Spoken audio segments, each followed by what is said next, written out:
You heard what Sheila Bair had to say. They are stronger, but they're not strong enough. What's your take?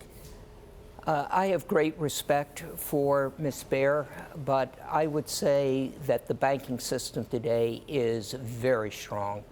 If you look at the results of the stress tests, the two, both last week, the DFAST, and this week's CCAR, every bank passed, and passed in most cases with substantial margin, and the stress was enormous. It assumed a rise in unemployment rate to 10% within a very short period of time. That's a phenomenal increase. It assumed a negative GDP. It assumed credit card losses of over 16%. Those assumptions put a lot of pressure on capital, and to pass with those assumptions is very impressive. So in fairness to Ms. Bair, one of the things she said to us was, that's fine, and they are stronger than they were, but the stress test should be getting tougher, actually, to take into account where we are in the cycle. And that is because asset values go up later in the cycle and default levels go down. So it gets easier and easier to pass. Is she right? There is certainly some merit to what Sheila was saying. But again, I think these stresses, the severely adverse scenario, became tougher. That unemployment rate really puts pressure on loan losses. Do you feel like there's some banks, though, that maybe you shouldn't have passed? And I'm setting you up for Deutsche Bank. Basically, that was a win that they passed. But where are the real weak spots? You know, I don't believe there are weak spots. Deutsche, in particular, devoted enormous effort to pass the qualitative side. The resources were really astonishing, and they made it. Deutsche on the quantitative is just fine, as are all the banks. There have been some revisions already made in the stress tests and other banking regulation. What's yet to come? I think we are probably at the level where the stress tests will remain about where they are today. And again, going back to what Sheila Bair said, there has to be a recognition that this is, I'll call it a benign credit environment. And so there's not going to be any loosening, I believe, over the next several years. I asked this question of Sheila yesterday, too. So if you think that the banks are well capitalized, what area does have the risk now?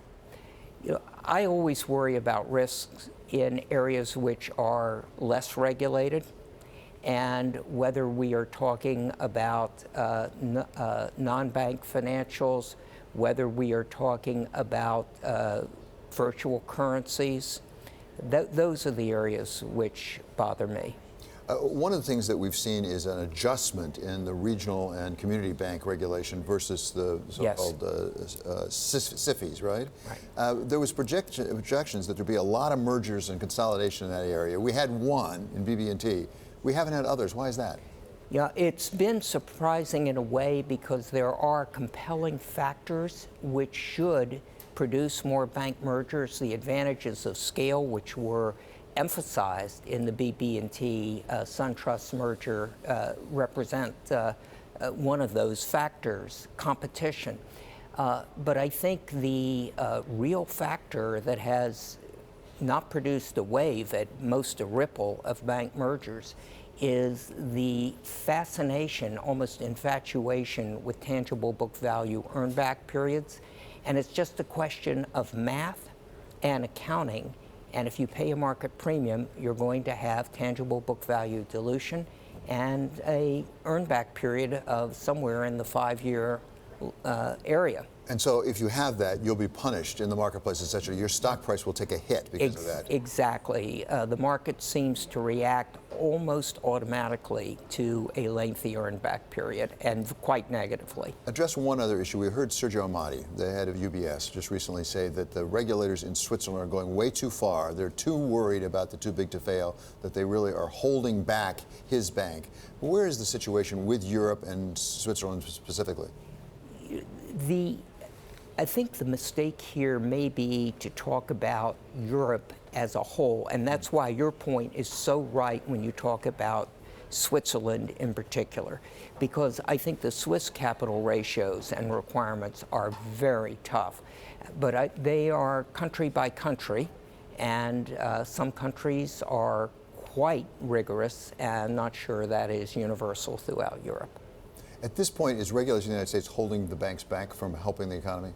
In my view, no. I think we have reached an equilibrium, and if we maintain that equilibrium, the banks will be fully capable of supporting the economy.